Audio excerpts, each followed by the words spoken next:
Hey everyone, before we get started, I just want to give a shout out to a couple of people on YouTube. The first person I want to give a shout out to is Gadget UK 164.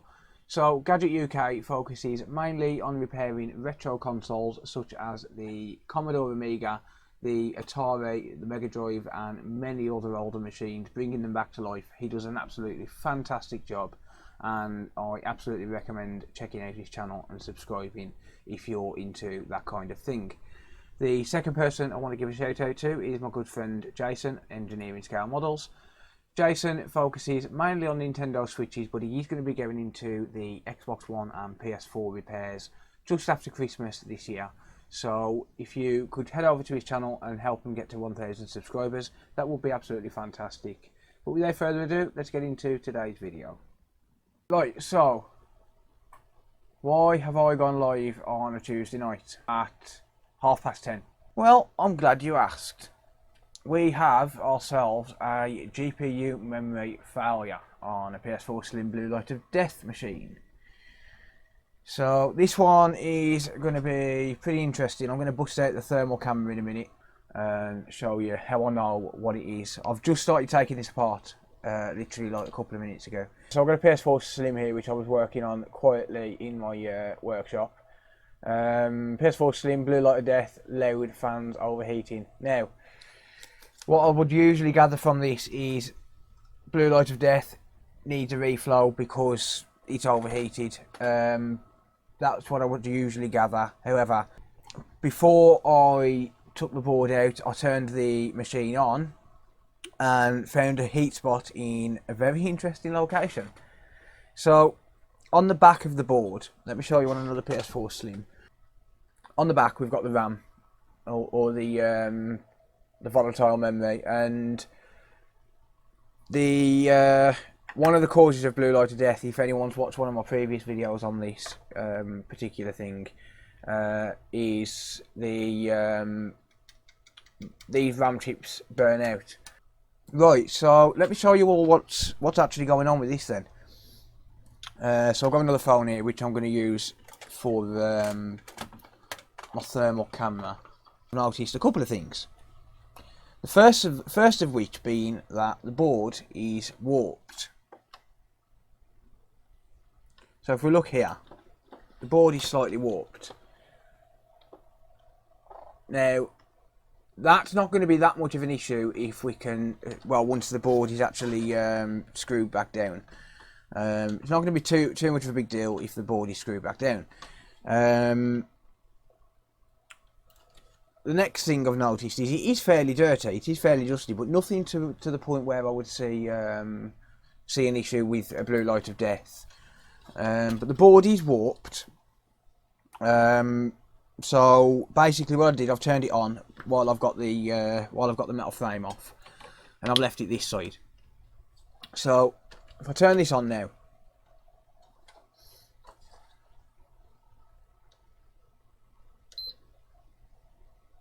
so it turns on, the board comes on, but we get a Blue Light of Death. This won't show anything on the screen, nothing will happen. So it's Blue Light of Death. I'll leave it on for like 15-20 seconds or so. There's no hard drive in it, so it should go straight to safe mode realistically. And in the meantime, I'm going to get my thermal camera set up. Well, I would if my phone let me have access to my apps. Right, Flare 1, there we go. Okay. Right, so obviously still Blue Light of Death, nothing happening at all on it. You can see it's blue. So nothing happening at all, it's just lung pulsing Blue Light of Death. These are usually a pain in the backside because they're generally well, it could be anything. It could be anything. Right, so this is turned on right now. So I'm going to try and get you a good view of this. Right, can you see that?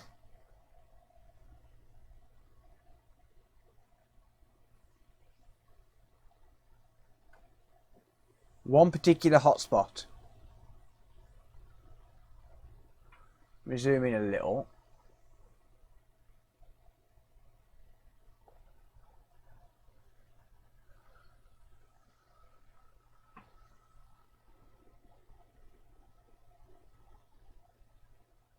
Let me allow that. There we go.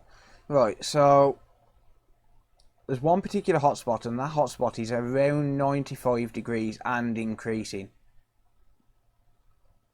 Around 95 degrees and increasing. So I'm trying to zoom out. But you can see that hotspot clear as day. And that hotspot, if I pinpoint that with my screwdriver,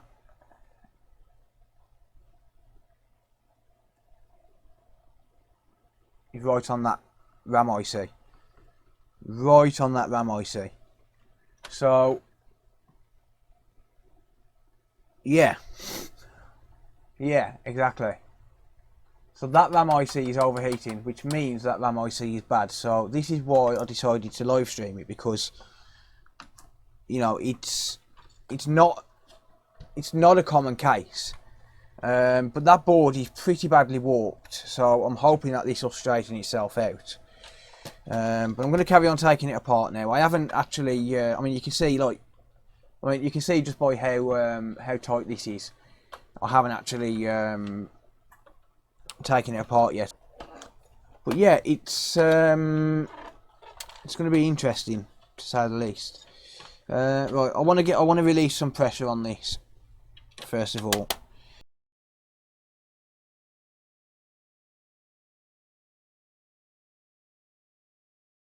Let me mark this RAM chip actually, so I know which one it is. So I'm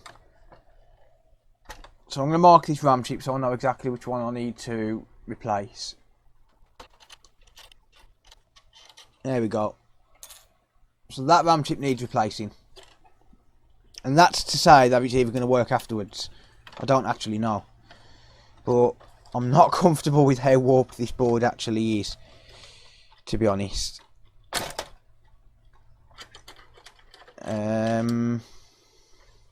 It's pretty bad.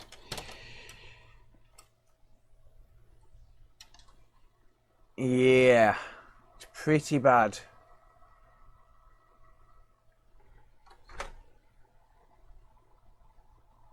So you can see the warping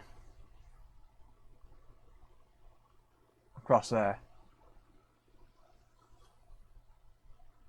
So we might find that we end up having to replace the RAM and then reflowing the GPU as well, or the APU rather. But yeah, this is going to be fun. I may as well just go ahead and remove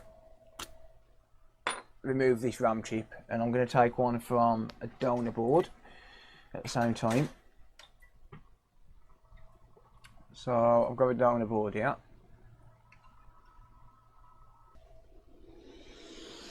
Right, so I'm going to drop my airflow down to 40%. I'll remove the one from the donor board first, just to see how easy it is to come off this one. Because these I usually use the rework station for. So I'm just going to get some heat into the board first of all. And then I'll add some flux.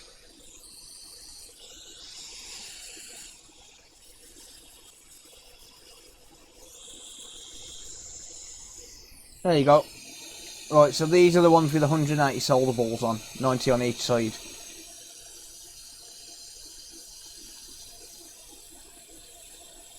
So there's the donor chip.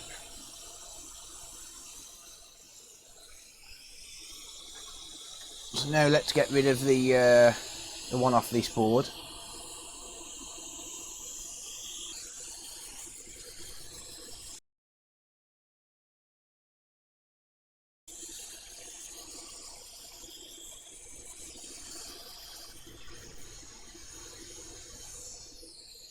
There we go. Right, so that's a bad RAM chip. Right, let's have a look at this under the microscope then. Right, let's get a bit more flux on the board. Hopefully them two corner pads are not gone. That won't be fun. They look burnt. They look a bit burnt. A bit weird. They're not meant to look like that. Right, so just replace this solder with some leaded. I don't know, actually, these might not be there by default.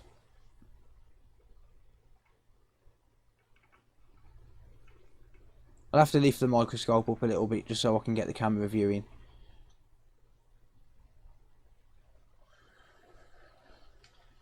Alright, let's wick away these pads.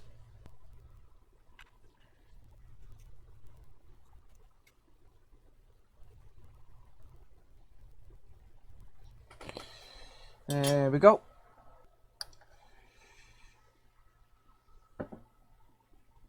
Just get rid of this nasty flux.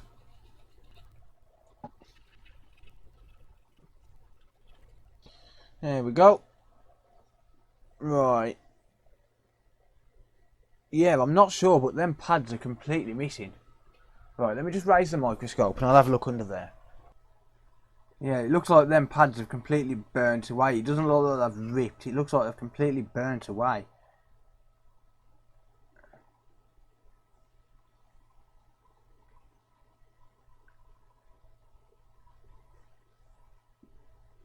But the question is, are they meant to be there? It's a bit strange how it's both corners. I think they might be no connects. That might be why they've come away. It might be there might be no connects. Yeah,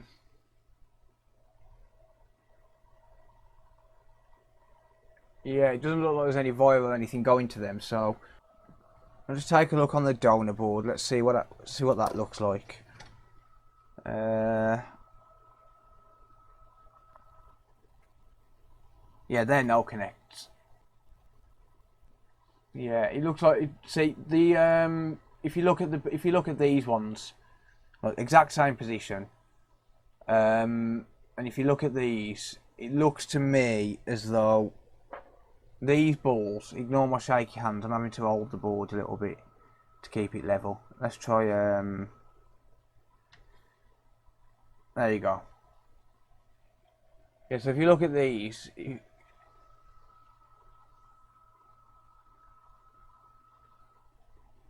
we can see this via here. You can see this via here, and then there's nothing here at all. So it looks like it's just no connect. And these balls on these ones are still fairly rounded, whereas the rest of them are all either raised or lowered in some sort of way. So I can't see anything at all connecting to them. I can test to ground just to see what the reading is. But from what I can see, they're going to be no connect. You do get that on some designs where some chips on the BGA will be no connect, same as on a normal QFN or something. Right, so yeah, they're not connected to ground. Are they connected to each other? No. Right, let me run. I'm just going to run across the BGA and see if I can find any more connection points. I don't think these are connected to anything.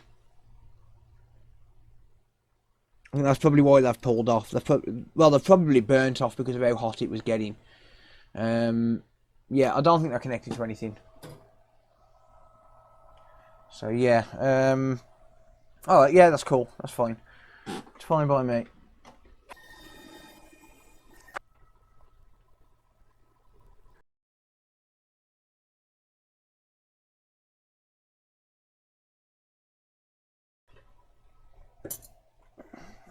Let's wick that away.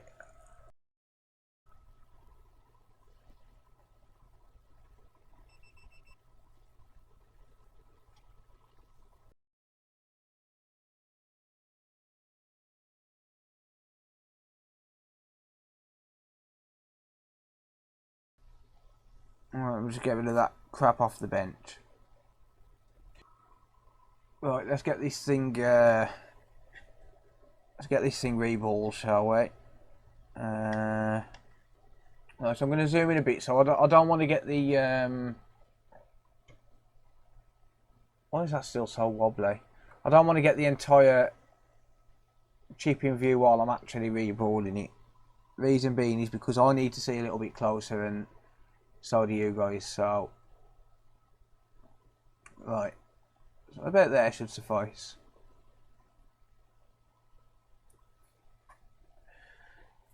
About there should suffice.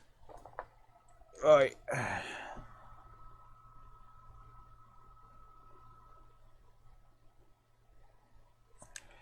So add some flux, and then remove 99% of it again. Right, so I just want an even layer of flux on this chip.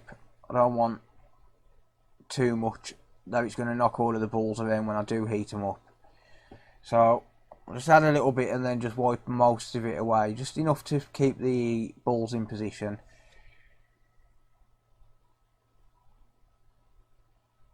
That should be good enough.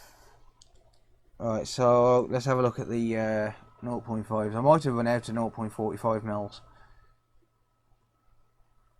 0.5 should be okay.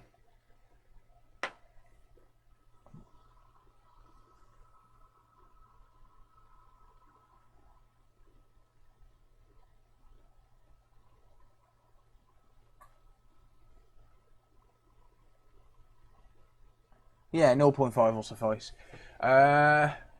Right, let me get a brand new pair of tweezers for this job. Okay, right, time for some concentration. Wish I had some background music I could play while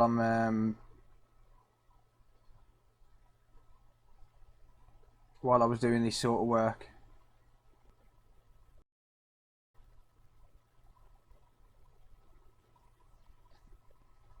Right, so there's 90 balls on each side of these.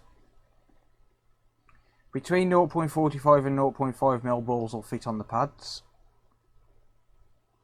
And it requires a fair bit of patience. I'm not going to lie, it requires a fair bit of patience.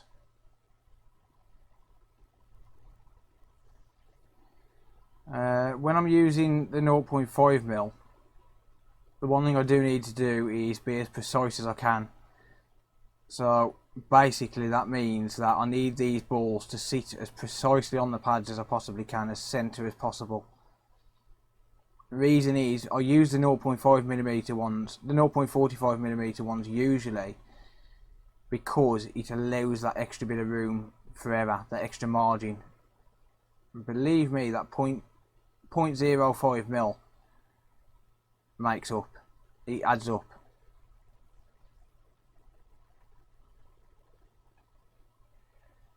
That's another annoying thing, is when the solder balls just stick to your tweezers.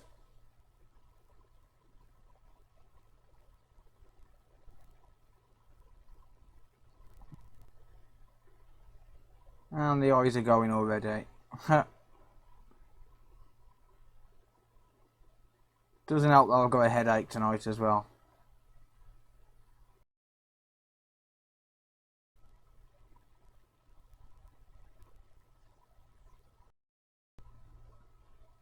I'm going to try and get that.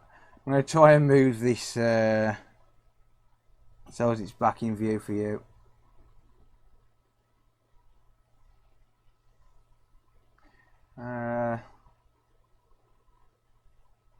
Stuff it, I'll just move the microscope instead, it's easier.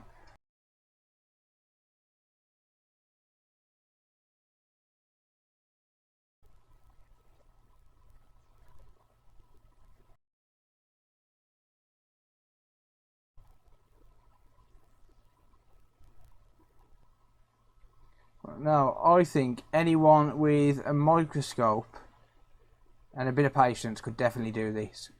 Anyone. Well, microscope, hot air gun, and patience.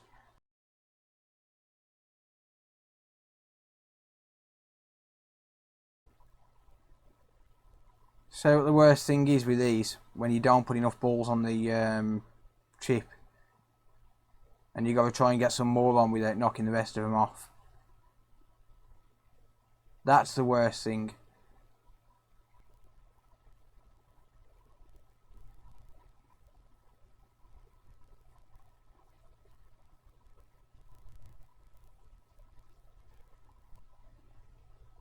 Right, well there's the first 90 done.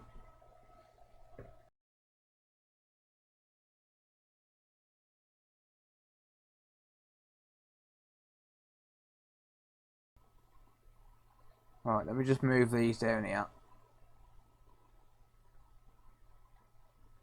Probably going to knock a few solder balls out of the way in the process.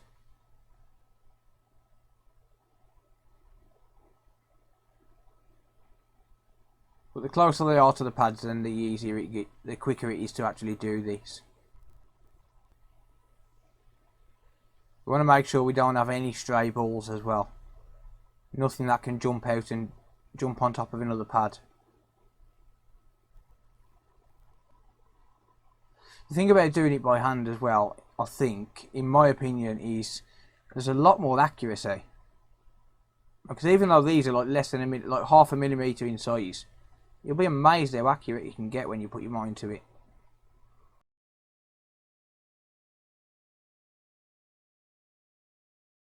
So if I had the 0.45mm balls, I'd be able to do this a lot quicker as well.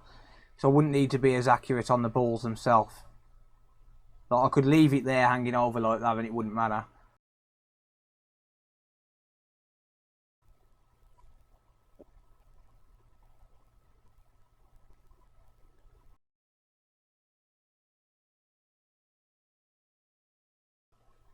I've just realised you can't actually see.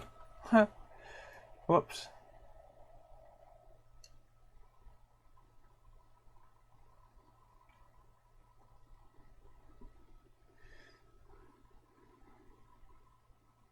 Right, I've got one stray ball, not a stray ball, but one that's slightly come off its pad right dead centre over the other side. Just straighten that out while I remember.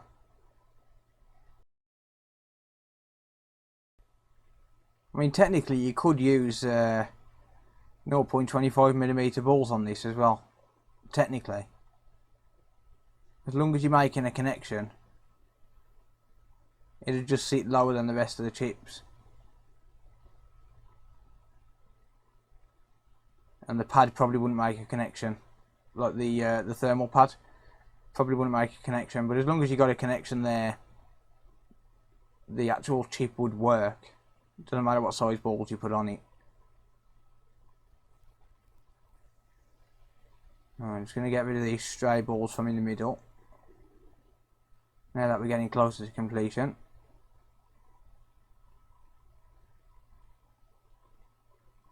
I am a few short.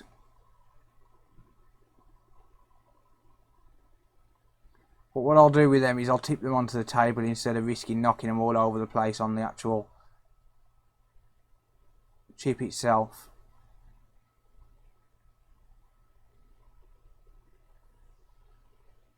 I'm literally like, what, 12 short, 13 short? 10 if you count the 3 that are at the side of the chip.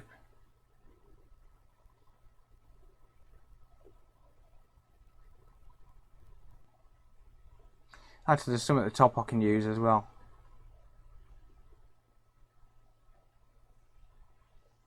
No, that one's got a hair on it, don't want to use that one. What will happen with that is the hair will stick to a second ball and pull the second ball out.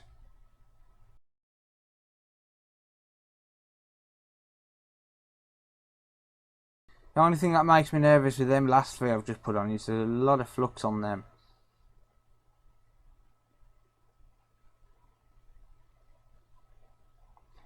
Right, I need 4 more.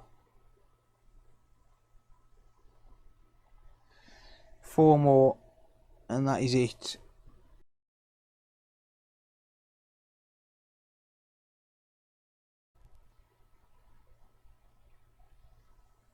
Right, there we go. Right, hang on. One sec. Let me just inspect this one. Knew there was one sitting straight. Airflow is going to be set to 5%. And temperature is going to be set to 420 with no nozzle. Right. Let's see what we can do then, eh? Right, so I've literally got about a 15-inch working distance, and I'm coming probably about 10 inches.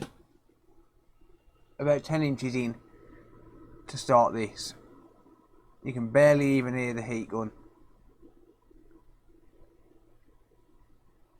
What I am going to do as well is just press down on the mat itself, because as the mat heats up, it's going to expand.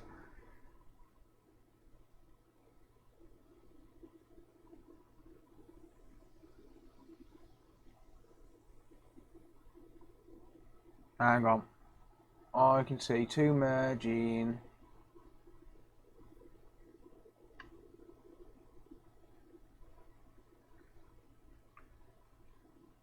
You're not getting away with that.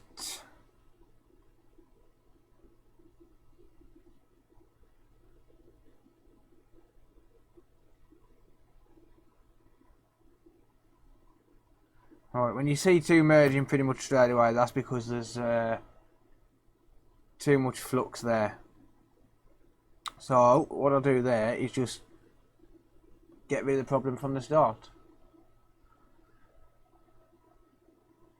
Just get rid of the problem from the start, remove them, and I'll add them manually afterwards.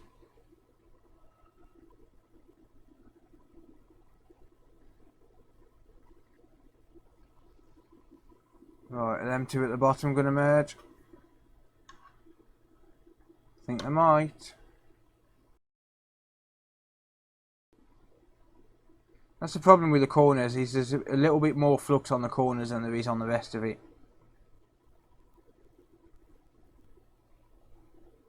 Just going to start coming in closer.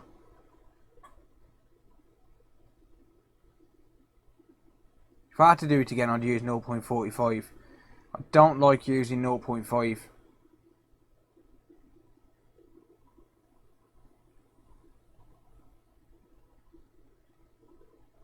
I've got a feeling that there's another two on the right hand side going to merge. I'm going to risk it. And two on the left hand side at the top.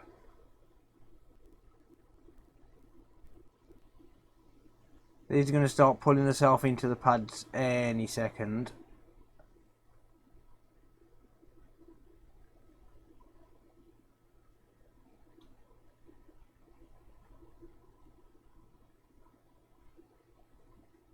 Right about now. Ah, damn it, they've merged. Yeah, I knew they would. That's not the end of the world though. I can clean them up, and yeah, there's a couple at the top merged as well. I can clean them up and do them again though. Them few that I've merged. I can just take off a couple of rows. Right, let me just let that cool down a little bit. Yeah, a couple of them have merged, so I'm going to have to redo some of them.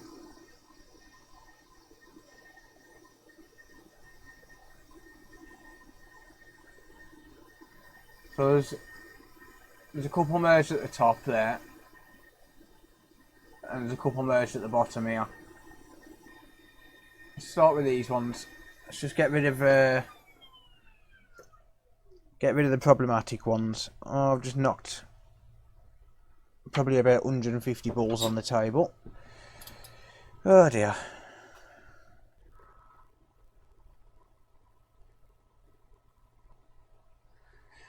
Right, so I'm going to replace 6 there. Let's see what I can do with this one here.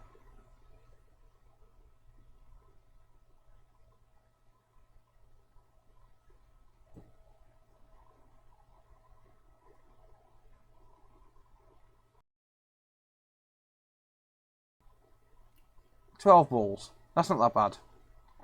To only have to replace 12 balls isn't that bad.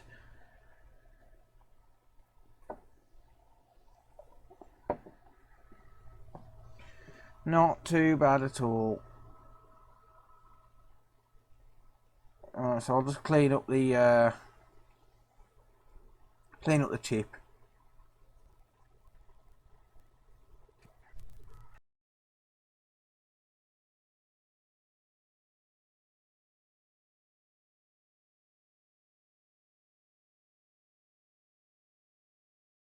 Right, let me flow them 4 in first.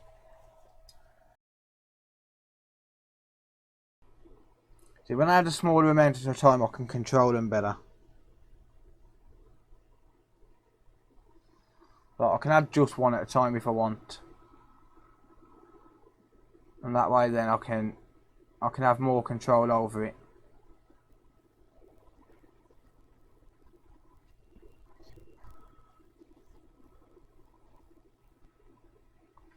There you go. Just got to do these 6 on the other side.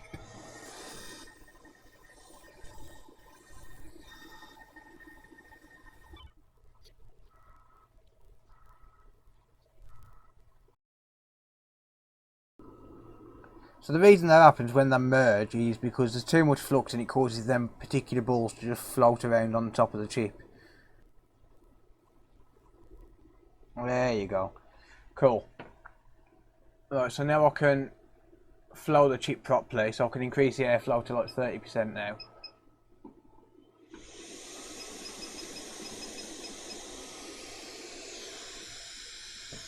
I can add some more flux. Right, and now I can just reflow all of these, get rid of any kind of oxidisation and deformities that the balls have got, and they should be good to go.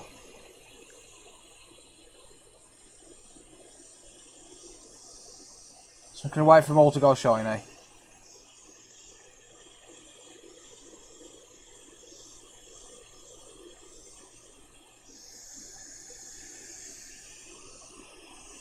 And I've lost one. But has it merged or have I lost it? Oh, that's annoying. Has it merged or has it disappeared?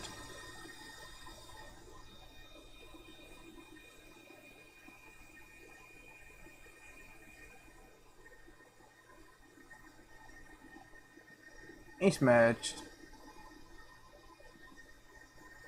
It's merged with the one diagonal to it.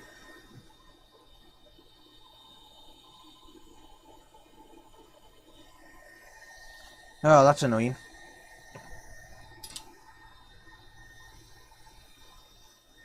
Because now to get rid of that one, I've got to get rid of all 4.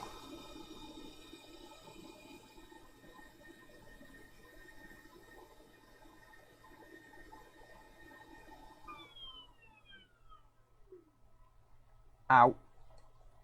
I've burnt myself on the wick.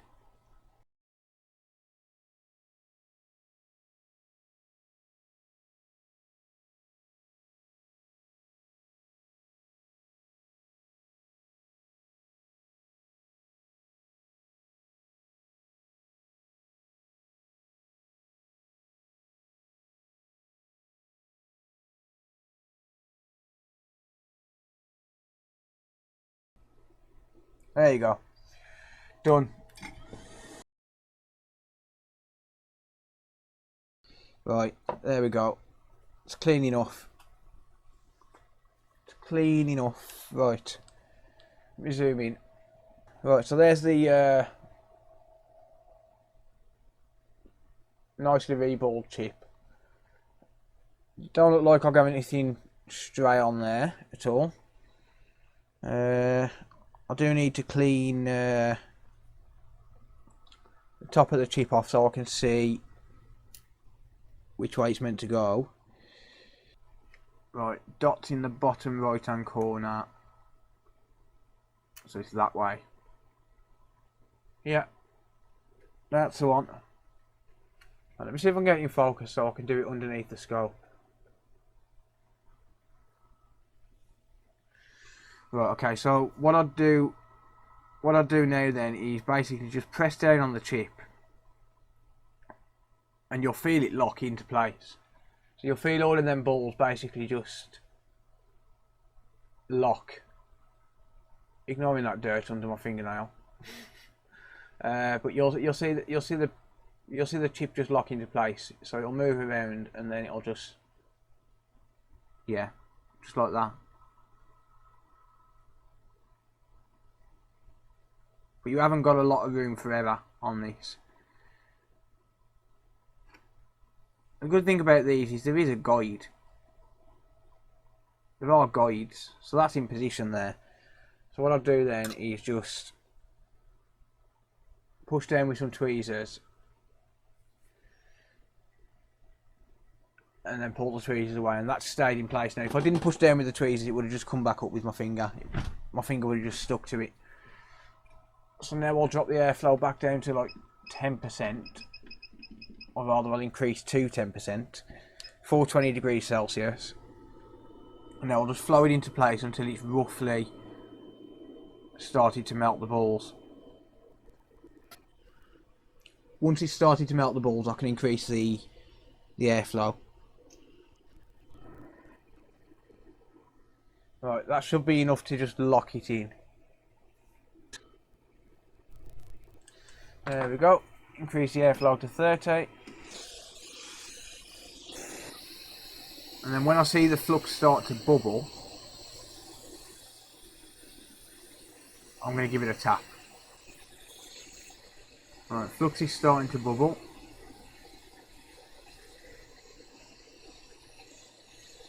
Give it another little bit.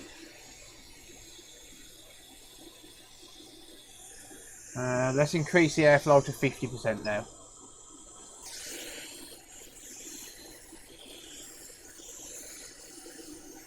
Right, that's locked in.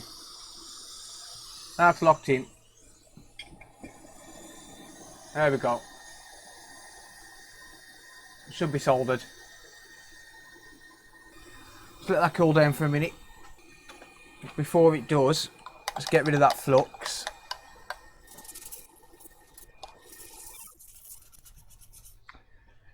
And let's hope for the best. Right. This is going to need a good clean, but I'm just going to give it a test. Fingers crossed. Look at all them cotton swabs. Fingers crossed. See, I won't clean this unless it works. So I might as well test it first and then clean afterwards if it does work. It won't overheat in the time it takes to go to a white light anyway, so I'm not really that fussed. Let's hope for the best. If it doesn't work after replacing that RAM chip, I'll just call it a no fix anyway, just because it'd end up with too much work. By doing anything else to it, it would end up with too much work.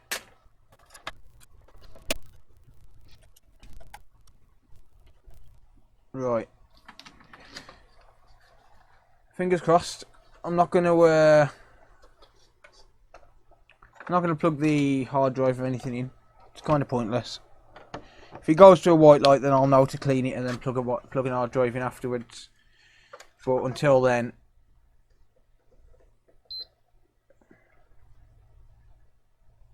it's certainly not dead, that's for sure. Right,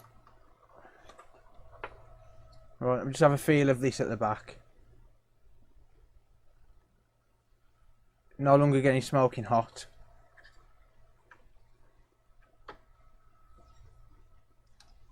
Come on, show us the white light.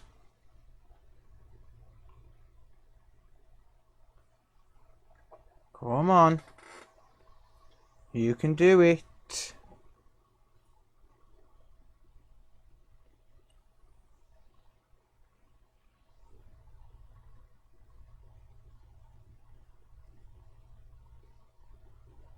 Come on. Pretty please?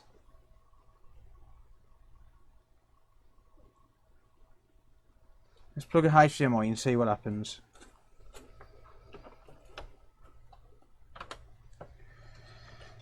Could need an APU reflow.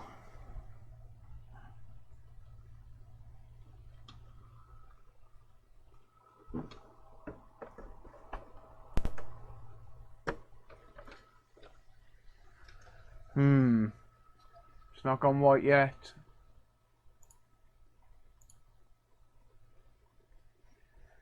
And no video feed either.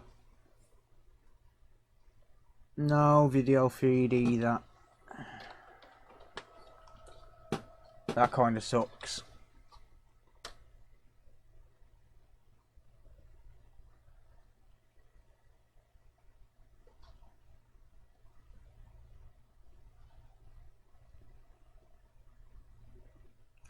It's not getting red hot now.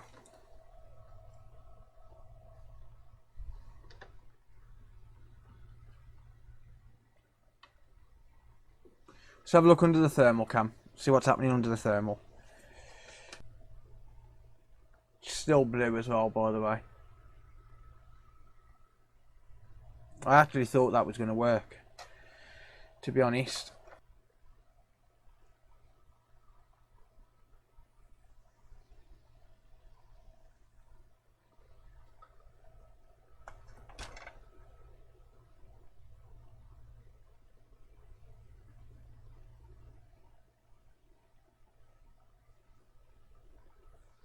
It might have took out the one next to it.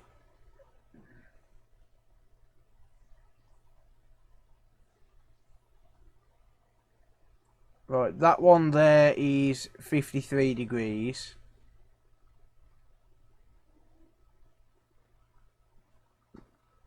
The one I've just replaced is 53 degrees.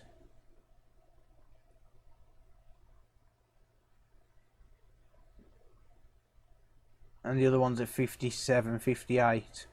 So they're all around about the same temperature. What I can do is just press down on the RAM chip and just see if it needs reflowing back into place again.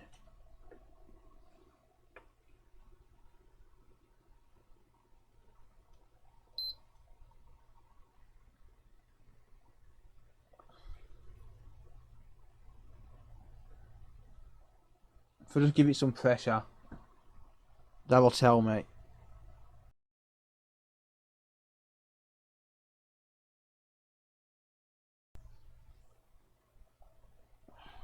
Can't even press down on it, it gets too hot too quick. Nah, I think I've just got to BER this one. I'll tell you what, I'll try reflowing that RAM chip once more. For 50 degrees Celsius. I'll do it inside the case.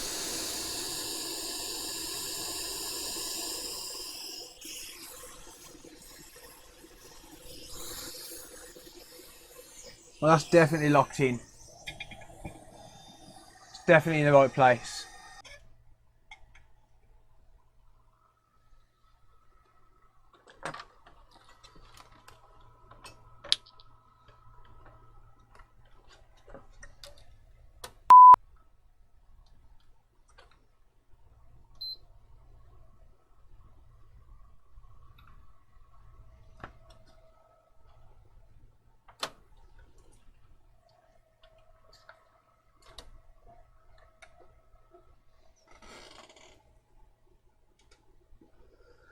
It's not worse off than it was, but I think the board's probably too warped, if I'm honest.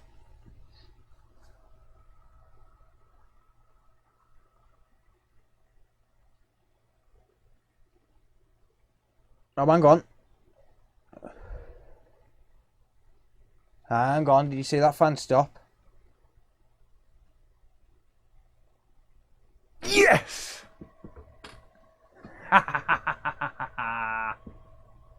Fuck you, PS4. I win. Screw you, PS4.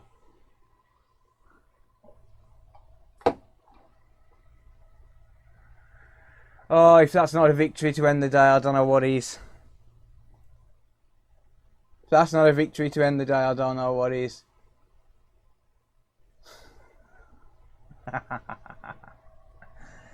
Ooh, I love it.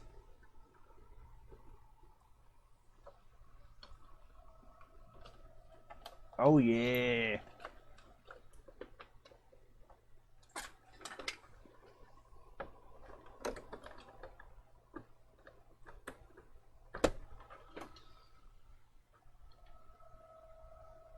Oh dear.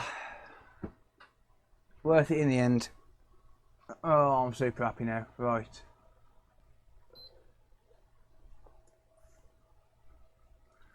That's awesome. Well, I need to clean this out. I need to clean it all out.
Let's have a look.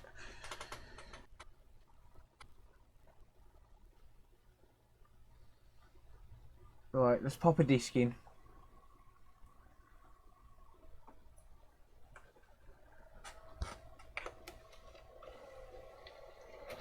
Well, it takes a disc.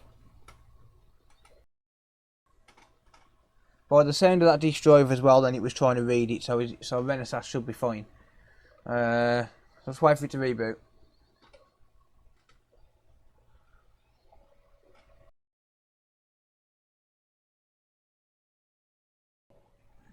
FIFA 15 is loading. Cool. Let's go settings, network, set up internet, use Wi-Fi. Copying from disk is complete. Cool.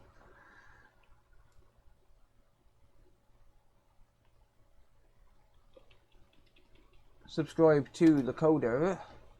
The password is subscribe.